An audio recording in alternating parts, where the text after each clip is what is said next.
I've advocated for an end to the Afghan war for over a decade. I'm glad it's finally over. But never in my worst nightmares could I have imagined that an administration would leave $80 billion worth of weaponry to the Taliban. Dozens of planes and helicopters, thousands of armored carriers, hundreds of thousands of automatic weapons, and worst of all, 13 of our brave young men and women. Never in my worst nightmares did anyone or conceive of such a colossal incompetence. Abandoning Bagram Air Force Base will be remembered as one of the worst military decisions in our history. Holding no one accountable, having everyone circle the wagons and say, hey, we all agreed abandoning Bagram Air Force Base was a great idea. This is going to be remembered by the people. Holding no one accountable for letting the base go, it will be remembered. To add insult to injury, this week you've now released $64 million in aid to Afghanistan. Don't we have some prohibition against giving aid and comfort to the enemy? Now, the argument from the Biden administration is, we're giving it to charities, and it's for the good of the people, for poor people, and for women. Well, the Taliban has a history of taking this. Throughout their governance, they would take the money. This was a big complaint we had when they were in power the last time. They now have $80 billion worth of weapons, 350,000 automatic weapons. Are we really naive enough to believe that we're just going to keep sending charity to Afghanistan and they're not going to interrupt it? I think that's a foolish notion. The $64 million, though, is the tip of the iceberg. There's still about $10 billion out there that was designated for the Afghan government. Can you pledge today, without equivocation, that the Biden administration will not release any of this money to the Taliban? Absent the Taliban making good on the commitments and expectations of the international community that I've outlined previously, that's correct. Maybe we could deduct a fee for the weapons they took.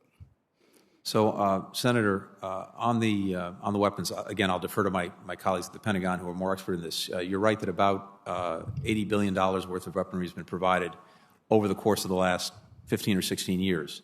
Much of that, the significant weaponry, planes, helicopters, is actually inoperable, will soon become inoperable because it can't be maintained.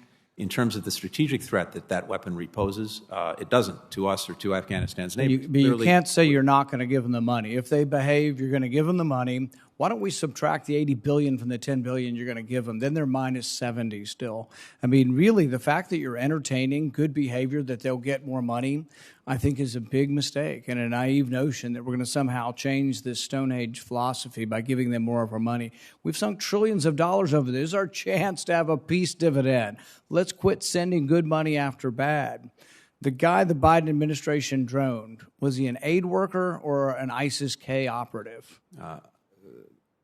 The administration is, of course, reviewing that strike, and I'm sure that a full assessment will be forthcoming. So you don't know if it was an aid worker or an ISIS-K operative? I can't speak to that, and I can't speak to that in this setting in any event. So you don't know or won't tell us? I don't know because we're reviewing it.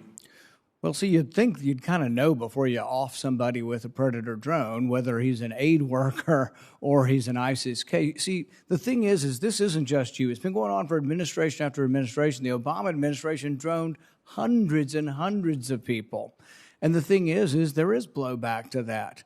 I mean, I don't know if it's true, but I see these pictures of these beautiful children that were killed in the attack. If that's true, and not propaganda, if that's true, guess what? Maybe you created hundreds or thousands of new potential terrorists from bombing the wrong people. So you got to know we can't sort of have an investigation after we kill people. We have an investigation before we kill people.